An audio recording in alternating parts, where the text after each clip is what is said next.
Le Seigneur, nous sommes en train de voir l'assurance en la grandeur de Dieu. Nous avons dit que c'est un élément fondamental de notre communion, de notre relation avec Dieu. Parce que l'assurance est l'élément de base de la foi.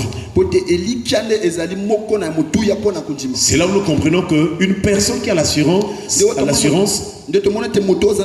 c'est une personne qui témoigne la foi en Dieu, la confiance en Dieu, la certitude en Dieu. Cette personne croit que Dieu est la vérité. Et Dieu nous a conduit à vraiment voir quels en sont les signes qui prouvent ou les signes probants d'une personne qui a l'assurance en Dieu. Nous sommes en train de voir deux signes principalement. Et le premier signe, c'est ne point se décourager. Le signe que tu as l'assurance en Dieu, tu ne dois pas te décourager. Quel que soit le problème devant lequel tu te trouves, quelle que soit la situation que tu traverses, tu ne dois pas te décourager. Voilà pourquoi Dieu a encouragé. Dieu exhorte. Il fortifie, il encourage que nous ayons toujours la foi et la confiance en lui. Parce qu'il est le Dieu qui opère des miracles, des signes et des prodiges. Lorsque Israël a vu la séparation de la mer Rouge, et il a traversé, il est passé au travers donc la mer de pieds secs, Israël a témoigné, il a chanté un cantique. Dans Exode chapitre 15. Et parmi les mots de ce cantique d'Israël, il a dit, c'est toi, Éternel, le seul qui fait des grands prodiges. Est-ce qu'on peut acclamer le Seigneur? Donc j'aimerais te rassurer, frères et sœurs. Si tu as l'assurance en Dieu, ta vie sera une vie suivie des miracles, des prodiges. Que le Seigneur t'accorde cette foi au nom de Jésus. Le deuxième signe d'une personne qui a l'assurance en Dieu, frères et sœurs, le deuxième signe qui prouve qu'une personne a l'assurance en Dieu, c'est croire que Dieu élève les hommes. Dieu prend une personne, on dirait même du néant, des choses viles, d'une condition méprisable. Dieu est capable de prendre une personne de la bassesse pour élever cette personne. Voilà encore ce que tu dois avoir dans ton cœur. Et si tu as déjà ces deux choses réunies, tu verras la main de Dieu. Dieu nous a conduits donc dans la prière d'une femme. Elle s'appelle Anne. Elle était stérile et elle était dans un foyer où il y avait deux femmes. Et sa rivale Pénina ne cessait de la mortifier chaque année. Et Anne avait l'amertume dans l'âme, dans le cœur. Elle était dans l'affliction. Mais ce qui est bien pour Anne, l'affliction dans le cœur, elle persévérait dans la prière. Est-ce qu'on peut acclamer le Seigneur? Peut-être que ce soir, toi aussi, il y a quelque chose dans ton cœur. Tu as une douleur. Il y a une situation qui te tourmente, qui te tracasse. Aux yeux des hommes, tu n'as plus de solution. Tu ne sais plus quoi faire. J'aimerais nous rappeler ce soir, là où l'intelligence de l'homme s'arrête, commence une autre intelligence qu'on appelle une intelligence illimitée. C'est l'intelligence de Dieu. Là où la sagesse de l'homme s'arrête, commence une autre sagesse. La Bible l'appelle une sagesse infiniment variée. Est-ce qu'on va acclamer le Seigneur? C'est-à-dire la sagesse de Dieu, la manière de Dieu d'agir, la manière de Dieu de prendre des décisions, la manière de Dieu de résoudre les problèmes. C'est varié. Alléluia. Amen. Et c'est là où on voit que Dieu est multisystème. Il a plusieurs manières et d'une manière infinie que de travailler. Donc si dans ta vie tu t'attendais à une solution peut-être dans un sens donné, et là où tu comptais ça n'a pas marché, ne sois pas découragé, parce que Dieu est capable d'en trouver encore une autre piste. Voilà pourquoi cet homme-là, qui était malade depuis 38 ans, il attendait la guérison par la piscine. Il attendait que l'ange vienne agiter. Mais ce jour-là, une personne l'a rencontré, une personne l'a visité. Cette personne, elle est à part entière. Cette personne vient du ciel. Jésus-Christ de Nazareth, lorsqu'il a visité cet homme, il lui a posé la question: veux-tu être guéri? La personne, cet homme-là, qui était depuis 38 ans dans la maladie, il a commencé à expliquer les choses selon la piscine. Il ignorait que la personne devant laquelle il se trouvait, lui, il est la parole qui guérit. Alléluia. Amen. Si tu veux trouver la solution dans ta vie, crois que le Seigneur est la parole. Et si tu as confiance en la parole accomplira beaucoup de choses dans ta vie. Et c'est là où chaque fois que tu écoutes la parole de Dieu, c'est toute une pluie de bénédiction que tu reçois. Est-ce qu'on parle avec le Seigneur? La parole de Dieu est comme la pluie et la neige qui descendent et qui n'y retournent pas au ciel sans avoir accompli les desseins de l'Éternel. Amen. Alléluia. Amen. Voilà pourquoi, frères et sœurs, je t'encourage ce soir. Tu as peut-être des problèmes, mais je voudrais te dire, puisque tu es venu à Jésus, ces problèmes vont trouver la solution. Alléluia. Toi, ce qui compte pour toi, c'est l'assurance. Espère, crois que le Seigneur va agir. Même si tu n'as encore rien vu, crois dans ton cœur que le Seigneur va agir. Dimanche, nous allons rappeler le peuple de Dieu que la foi, c'est une grossesse spirituelle. Parce que lorsqu'une personne a la foi, elle porte des choses spirituellement, mais que les gens ne voient pas.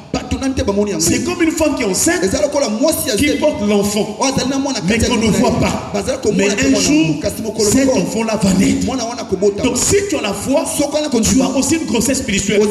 Tu portes en toi des bénédictions, des promesses, d'élévation, des grandes choses, la puissance, et dans des circonstances que Dieu lui-même utilise dans sa souveraineté. Dieu accomplit de grandes choses. Et lorsque les choses se manifestent, quelquefois les gens sont étonnés. Mais en vérité, tu en avais par la foi dans ton cœur. Est-ce qu'on va acclamer le Seigneur? C'est là où on dit la foi est une ferme assurance des choses qu'on espère, des choses qu'on s'attend. Elles ne sont pas encore visibles, elles ne sont pas encore manifestes, mais c'est des choses qui existent déjà. Voilà pourquoi nous disons que la foi c'est une grossesse spirituelle. Et une femme qui est en état de gestation est assurée qu'elle va accoucher. Donc si tu as la foi, crois que Dieu va te visiter. Jésus-Christ va toucher ton problème. Il va t'accorder la solution à ce problème. Voilà la force de Anne. Elle priait dans son cœur jusqu'à ce que le Seigneur s'est souvenu d'elle. Nous prions que le Seigneur se souvienne de toi au nom de Jésus. Dans la prière de Anne, précisément au verset 8 de 1 Samuel chapitre 2, elle a dit: de la poussière il retire le pauvre. Donc Anne parlait de ce que Dieu fait Il dit de la poussière il retire le pauvre. Du fumier il relève l'indigent. Pour les faire asseoir avec les grands. Et il leur donne un trône. Il leur donne au partage un trône de gloire. Car à l'Éternel sont les colonnes de la terre. Et c'est sur elle qu'il a posé le monde. Est-ce qu'on parle avec le Seigneur? Voilà une prière de foi. Remarquez dans cette prière, elle précise la grandeur de Dieu. Que Dieu est capable de tout faire. Dieu est capable de relever une personne. Il est capable d'élever une personne. Pourquoi elle donne la raison? Pourquoi elle croit que Dieu est capable de prendre la poussière, le pot, pour vraiment l'élever? Elle donne la raison. Elle dit que car à l'Éternel sont les colonnes de la terre. Ce qui soutient la terre, le socle, le fondement de la terre sont entre les mains de Dieu. Et il dit que c'est sur elle qu'il a posé le monde. Donc, cette prière cadre bien avec notre thème. Pour montrer que si tu as l'assurance, tu verras la grandeur de Dieu. Alléluia. Amen. Et cette grandeur, elle explique particulièrement que Dieu est capable de la poussière de retirer le pauvre. C'est là où nous sommes de voir que signifie la poussière. La poussière a plusieurs significations. Nous avons vu que la poussière c'est l'image de l'origine de là où Dieu a pris l'homme. Il a formé le corps de l'homme. Mais ce corps de l'homme était sans vie. Donc la poussière c'est l'image de là où il n'y a pas la vie. La forme est là. On peut voir ça visiblement, mais il n'y a point de vie. Frères et sœurs, il y a des choses qui existent que nous voyons, mais il n'y a point de vie. Alléluia. Amen. Voilà pourquoi Jésus est venu comme la vie. Il est la vie. Si tu crois en lui, il te donnera la vie. Alléluia. Amen. Et la vie, c'est l'image aussi de la bénédiction. Donc nous comprenons que la poussière de laquelle Dieu retire le pauvre, c'est là où il y a la mort. C'est là où il n'y a rien. C'est quelque chose qui n'a pas de valeur. Nous avons rappelé que la poussière est piétinée par les hommes. C'est une marche-pied. On marche sur la poussière. Donc c'est une condition où tout le monde marche sur toi. Je ne sais pas dans ta vie, si dans la plupart des cas les autres te dominent ou que tu as évolué, les autres sont toujours au-dessus de toi. Cela veut dire que tu es dans la poussière. Mais bénissons le Seigneur, le Dieu de âme est capable ce soir, car il est cette parole que nous sommes en train d'écouter. Et pendant que tu écoutes avec foi, Dieu est en train de te retirer de cette situation, de cette condition, pour te placer avec les grands. Et sache que si tu es en Dieu, il te donne un trône de gloire. Est-ce qu'on peut acclamer le Seigneur? Frères et sœurs, nous prions que Dieu te bénisse. Il t'accorde de vivre l'élévation dans ta vie. Au travers de toi, que ta famille soit bénie. Au travers de toi, que tes enfants soient bénis. Au travers de toi, que la situation de la famille change. Frères et sœurs, la poussière, c'est l'image de la pauvreté. C'est ce que nous avons vu avec Isaac. Isaac était riche. Il est en train de s'épanouir dans ses affaires. À l'époque, il fallait avoir beaucoup de brebis, beaucoup d'animaux, et avoir aussi des puits d'eau pour nourrir ou abreuver les animaux. Donc sans eau, les animaux mouraient. Et Isaac a creusé des puits d'eau. Mais les Philistins, ils sont venus. Ils ont vraiment cherché querelle à Isaac. Et des disputes. Et la Bible dit qu'ils ont pris la poussière. Ils ont couvert et rempli les puits d'eau. Nous voyons que la poussière devient un obstacle. Quelque chose qui empêche. Parce que quand on bloque l'eau, rien ne pourra marcher. Si dans ta vie, il y a des blocages, tu es dans la poussière. Si dans ta vie, rien ne marche, les Philistins ont couvert ta vie de poussière. Si dans ta vie, tu cherches le mariage, ça ne marche pas. Si dans ta vie, tu pries pour une situation, ça ne marche jamais. Peut-être qu'il y a une poussière qu'on a placée sur toi. Mais j'aimerais te dire, si tu as la foi en Jésus, quelle que soit la poussière, quelle que soit la terre qu'on a mis sur toi, Jésus, il est le Dieu vivant. Le premier jour, il était sur la terre. Le deuxième jour, il était sur la terre.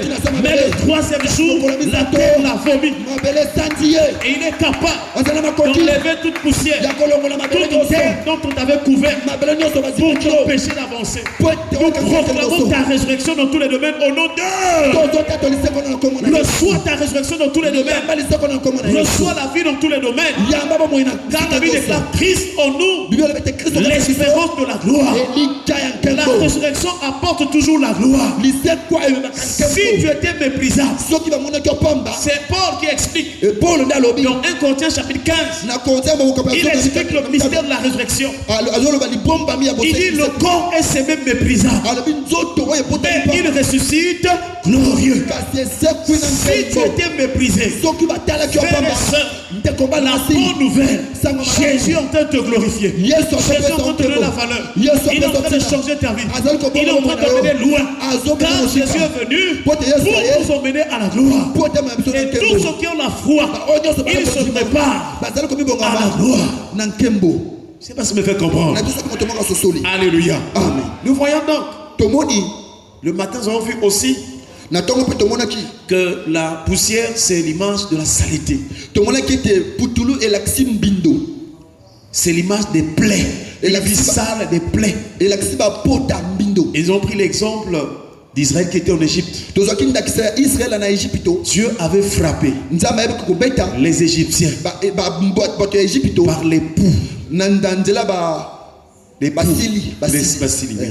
Les poux. Nous avons dit que les poux, la poux, on dit une poux, c'est un insecte, un très petit insecte parasite qui vit au dépôt de l'organisme de l'homme, qui suce le sang, qui gaspille la tête des gars. Donc quand on avait frappé les Égyptiens, mais si tu lis bien dans Exode, Exode chapitre 8 verset 12, c'est la poussière que Moïse avait frappé sur la poussière, et toute la poussière s'était transformée en poux. C'est là où nous avons compris que dans une maison où il y a la saleté, où les enfants ont les poux, des problèmes de garde, ça veut dire qu'ils sont de la poussière. C'est un signe de malédiction. Frères et sœurs, maman, si tu vois ces signes-là, les enfants souvent des gardes, je ne sais pas, de la saleté sur le corps, les maladies de la peau là. C'est un signe de malédiction. Mais ce soir, tu peux prier pour ta maison, tu peux prier pour tes enfants, tu peux prier pour ta maison, ton foyer, afin que Dieu enlève la malédiction. Il n'y a qu'une seule personne qui enlève la malédiction. C'est Jésus-Christ. Parce qu'à la croix, la Bible déclare, Jésus-Christ nous a rachetés de la malédiction de la loi. Selon qu'il est écrit, maudit est quiconque est pendu au bois. Il a pris la malédiction sur lui, il nous a donné la bénédiction. Il nous a rachetés. Si tu crois en Jésus, quelle que soit la malédiction de la famille, quel que soit un homme t'avait maudit, une femme t'avait maudit, si tu as la foi ce soir, tu es libéré de la malédiction au nom de Dieu. Alléluia. Amen. Et en tant qu'enfant de Dieu, il faut avoir l'assurance que tu es béni. Car la bénédiction est d'abord spirituelle. Si spirituellement tu es béni, cette bénédiction spirituelle va t'emmener maintenant les grâces, les faveurs. C'est la bénédiction spirituelle dans la vie d'une personne qui attire les richesses. Mais si tu es maudit spirituellement, même si on te donne des milliards, la malédiction va faire que tu puisses mal gérer ces milliards. La malédiction va commencer à t'emmener à la vie des femmes. C'est la malédiction. Il y a des hommes qui sont riches, mais dans cette richesse, ils ont une vie de péché. C'est le signe de la malédiction. Car la véritable bénédiction, elle enrichit. Et Dieu ne l'a fait sur le cœur chacun. Que ce soit Dieu délivre ta vie, ta maison de toute malédiction au nom de Jésus. Alléluia. Alléluia. Amen. Alléluia. Amen. Est-ce que tu es là ce soir? Frères et sœurs, le temps aussi était parti. Nous aurions voulu voir encore un autre trait sur la poussière. Mais nous prions le Seigneur que ce que nous avons écouté ce soir soit esprit et vie. Amen. Et que lorsque tu vas rentrer dans ta maison, que tu partes avec la bénédiction. Lorsque tu vas prier dans ta maison, que la bénédiction se répande. Quel que soit l'état dans lequel tu es venu ce soir, que le Seigneur te fasse grâce. Que la parole de change ta vie. Que la parole de Dieu te donne l'intelligence, la connaissance et la sagesse. Que la parole de Dieu suscite la foi dans ton cœur. Car la Bible déclare que la foi vient de ce qu'on entend. Et ce qu'on entend vient de la parole de Christ. Sois béni ce soir au nom de Jésus. Sois béni ce soir. Tout ce qui te concerne soit béni. Que tes mains soient bénies. Que ta maison soit bénie. Que toute ta vie soit bénie. Au nom de Jésus-Christ. Que le Seigneur te fasse grâce. Qu'il te bénisse. Que le bonheur et la grâce, la paix, la joie t'accompagnent. Soit un témoignage vivant, puissant, d'une personne que Dieu a délivrée de la malédiction.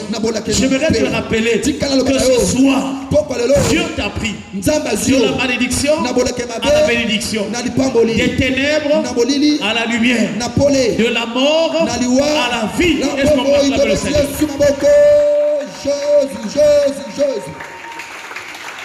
Baissez le tête dans la prière. Nous allons remercier le Seigneur.